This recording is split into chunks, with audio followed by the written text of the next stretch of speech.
Okay, guys, I came across more evidence. It's a convincing evidence, guys. I mean, First John. Uh, well, I already knew the truth, but this is evidence for you, guys, that still believe that First John and Hebrews 10:26 are speaking of one sin. Okay? So this is a Greek word. Notice the Bible's not written in English again. It's with the English is the translation.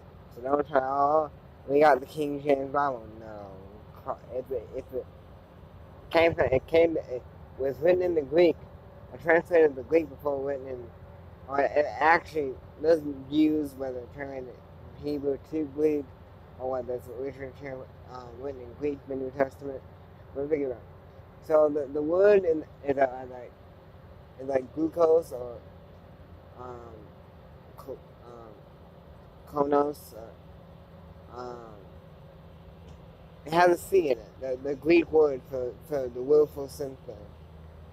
It's also used in Peter when it said, I'm gonna do the translation because to be a pastor, not a compulsion.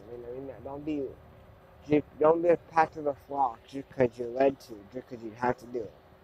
But do it willingly, do it with a whole heart. You know. So what does that verse mean? And what does First John mean? And also, sin is a present tense verb. So when it says, he that committeth sin is of the devil. For the devil sinneth from the beginning. Don't think the devil just sinned one time, guys. He sinned in his heart and sinned in action.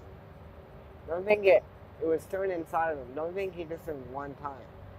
He was thinking about it. He was getting all puffed up. So don't think he just sinned one single time. So don't be deceived to think that. No. So guys, so the devil sinneth. He sinneth in his heart from the beginning.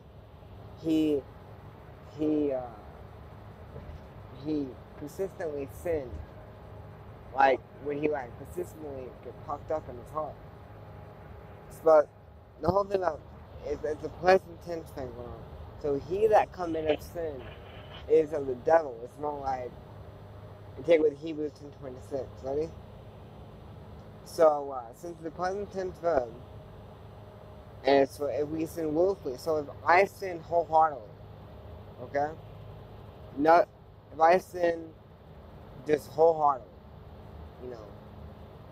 If I just dive right into sin. And it's more than one time. It's more than one time. So if I dive right into sin, not just being deceived into sinning or whatever, right? But I just dive into sin and have a good old time. You know. And it's persistent. I'm in trouble, guys. It speaks of, good. So, okay? So, but he that committed sin to the devil, it makes sense of it, is the devil didn't just commit sin. He didn't just commit one sin. He loved his sin. He loved to lift himself up. Okay?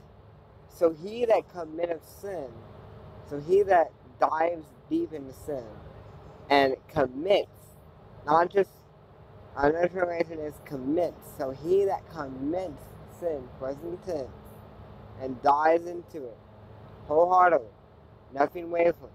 He just relishes in the sin like a dog going back to his vomit. I mean, I'll just take one bite and it's convicted. A dog keeps on eating the whole slop. You know, he goes back into his sinful way. So the sin is so persistent, it's such a mockery to God. Like you knew God so much that you trample underfoot the Son of God. And you begin to think, well, it's like the blood doesn't really separate me, it just separates from the time. It was just a religious game. So you have made it seem like the blood is an unholy thing, to count the blood as an unholy thing. You know. Oh, I can just go back to sin. I'm fine. So he that committeth sin of the devil is speaking of in a point. It's saying that if you commit sin like the devil, you love the devil. Okay? And the devil loves sin. So if you love sin and just commit sin like the devil, you love the devil. Okay? Not just commit one sin. That's silly. That's not biblical, not in biblical context. But he that commits sin and relishes in the sin over and over again, like a devil, it's ongoing. It's of the devil. I say it's case by case because it depends on how much you know.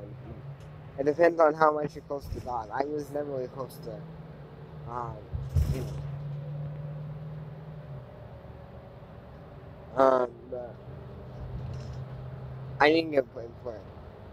But guys, so look at the Greek behind that word, sin. It's present tense. Okay?